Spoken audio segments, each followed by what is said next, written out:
Good morning, everyone. It is Saturday, August 10th, which means that we are just 62 days away from actual hockey being played.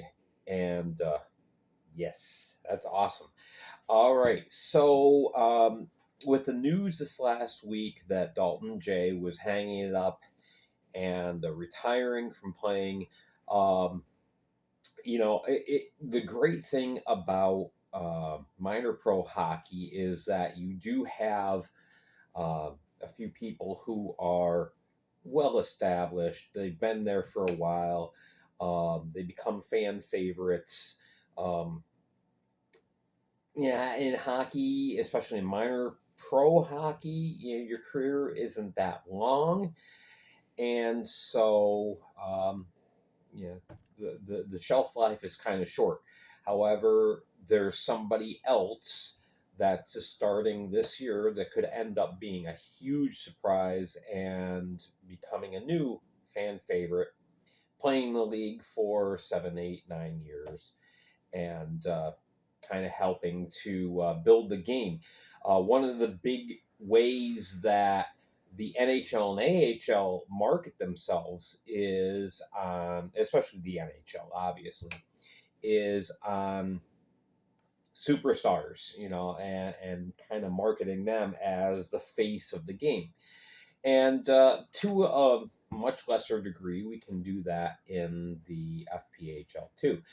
But anyway, so what I wanted to do is just go team by team, talk about. This is subjective, yes, but talk about who I think the best player on each team was, and I'm starting with the oldest franchises and moving down to the newer ones. Obviously, we really can't talk about Athens. We really can't talk about Monroe. So I went back and looked at a couple other franchises down the bottom that were in the league for at least 3 years and talk about them. So, yeah, obviously, some players kind of bounced around, played on multiple teams. So, this is just going team by team, who I think in the time that this team has existed, one of their best players. So we're going to start right off with Watertown because they are the oldest franchise. That is Kyle Powell. There's been a lot of great players that have come through Watertown. But I chose Kyle Powell. He was there for 4 years. Um, 39 goals, 193 assists, 232 points in his time with Watertown. And the big thing, three-time uh, defenseman of the year for the FPHL. So, Powell was just absolutely incredible with the Wolves.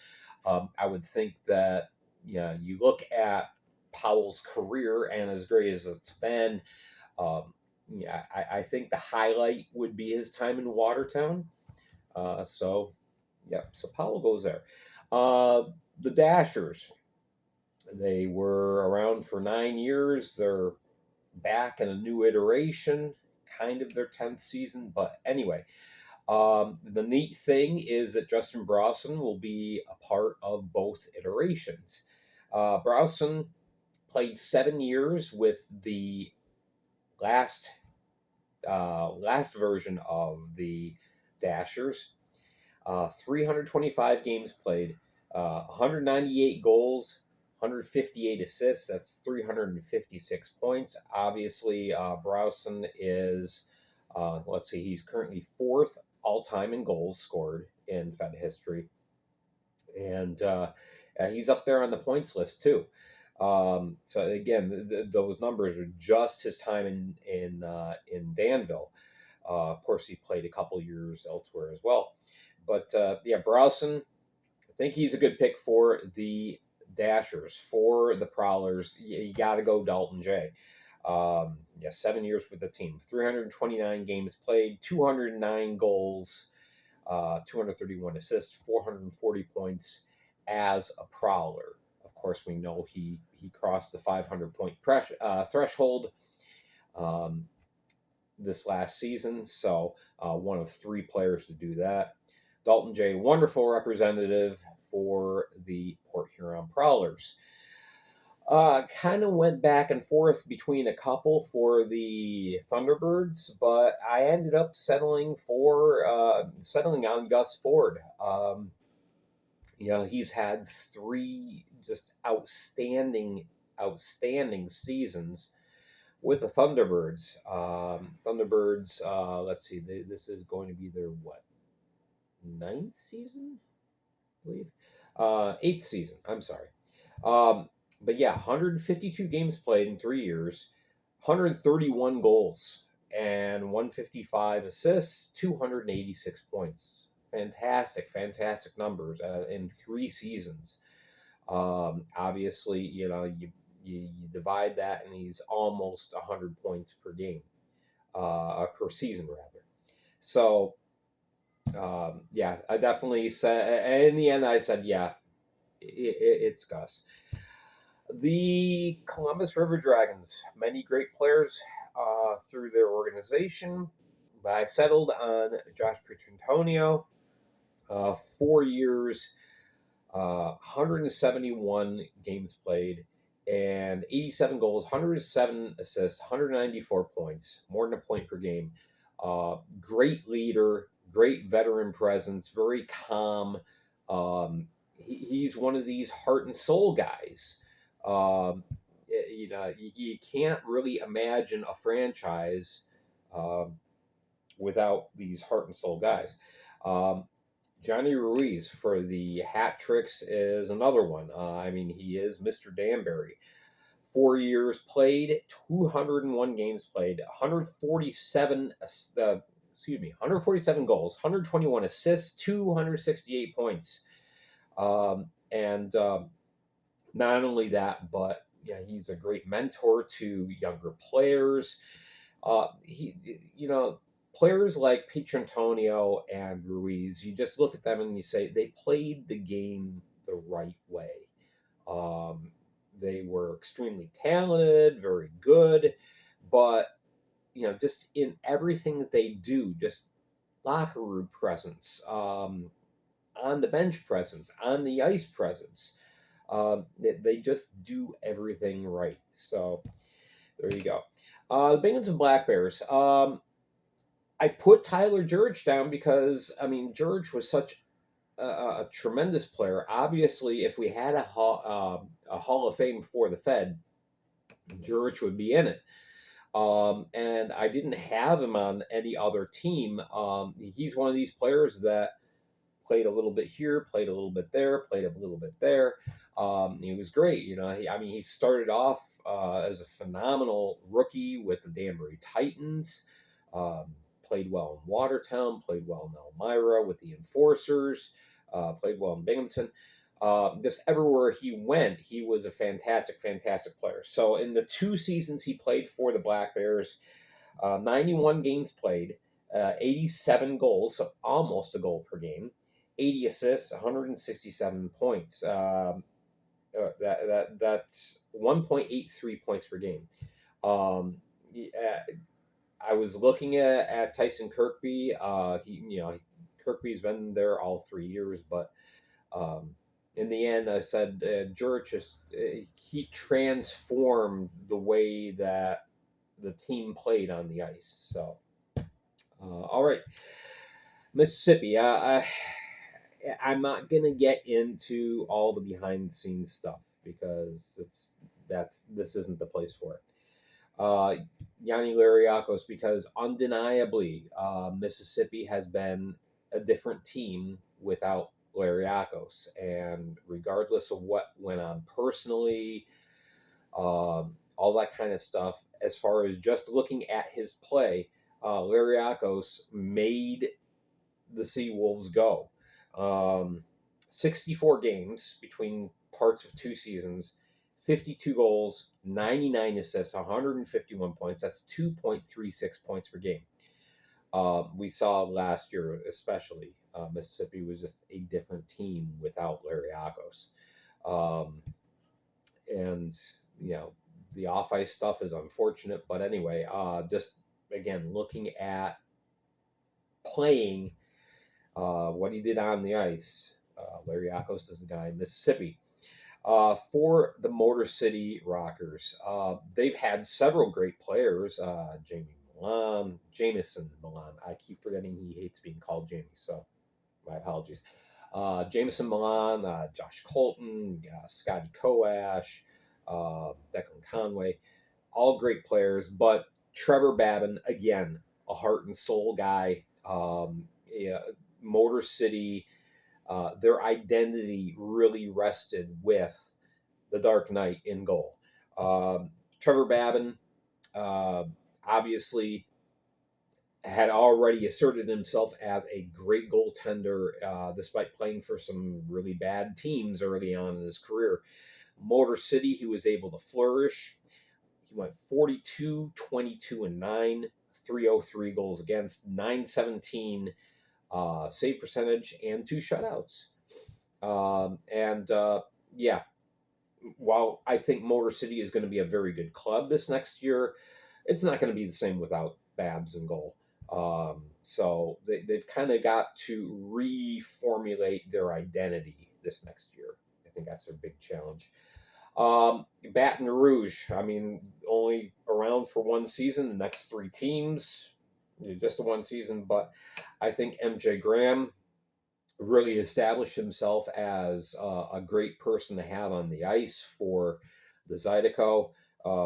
Point per game player, which that was offense was tough to come by in Baton Rouge last year. I think they're going to have an easier time of it this year with some of the acquisitions they've made. But MJ was great as far as helping to get the franchise established, putting a competitive product on the ice. Again, the Zydeco, I've talked about it in other videos. Yeah, terrible start, but by the end of the year, they were a competitive club, and MJ Graham was a big part of that. Just his presence, serving as coach, playing on ice. He did it all. So Graham's the guy. Blue Ridge, I ended up going with Daniel Martin. There was a lot of turnover last year with the Bobcats. Martin was an exception. He was there for 50 games. Played very well. 16 goals, 20 assists, 36 points. But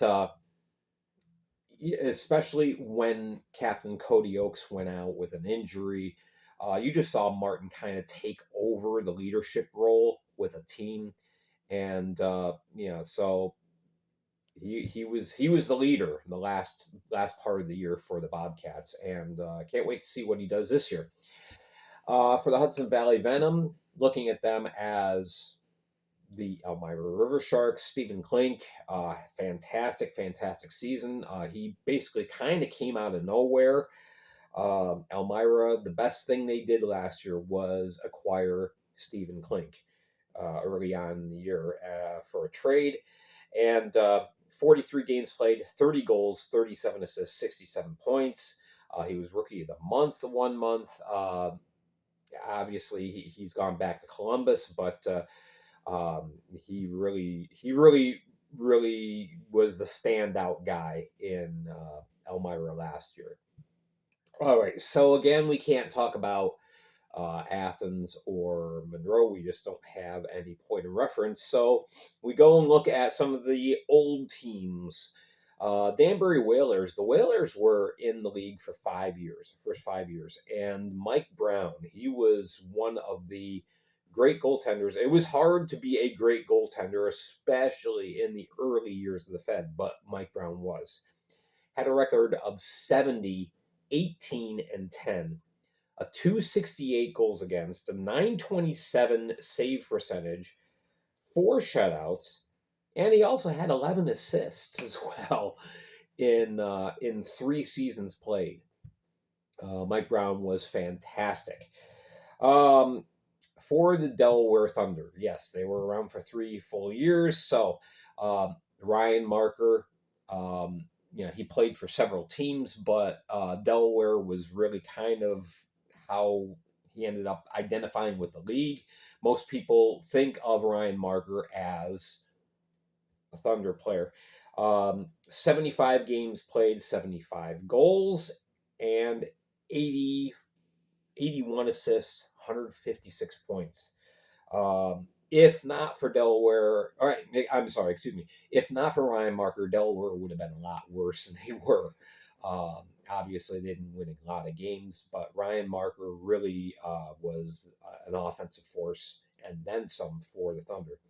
For the Dayton Demons, Ahmed Mahfouz, obviously top scorer all time in Fed history. You got to put him somewhere. So there he is on the thumbnail at the beginning of the video. Mahfouz had a great career, but in his 3 seasons in Dayton, that's where he had his best seasons offensively. 131 games played, 139 goals, 185 assists, 314 points. That's just insane. There were a lot of good players on the Demons team, but Mahfouz was excellence. And finally, Elmira Enforcers, they were around for 3 years, and a lot of good players came and went. There was a lot of turnover, but Troy Passingham, who is now playing overseas, he was great for the club, was there for most of the club's existence. 49, 30, and 10, 299 goals against, a 923 save percentage, 2 shutouts, 7 assists. Passingham really helped to make the Elmira Enforcers competitive. They were second in all 3 years of their existence, just off of first place. So great teams. Elmira filled the barns then. But Passingham, yeah. So there you go. That's just my perspective as far as who I would say, if you want to put a face on each team, this is the face. So there you go. Let me know who you think. And even if you have a team that wasn't around that long, let me know who you think the greatest Battle Creek Rumblebee was, or the greatest player on Akwesasne, or whatever. Comment down below, or if you have a different name for your team, let me know who you think. All right, tomorrow we're going to look at the Watertown Wolves, the oldest tenured franchise in the Fed, and kind of break things down, see what their prospects are for this upcoming year. Much too early, obviously. I'm Gary Ryan for the Fed League Flash. Thanks for watching.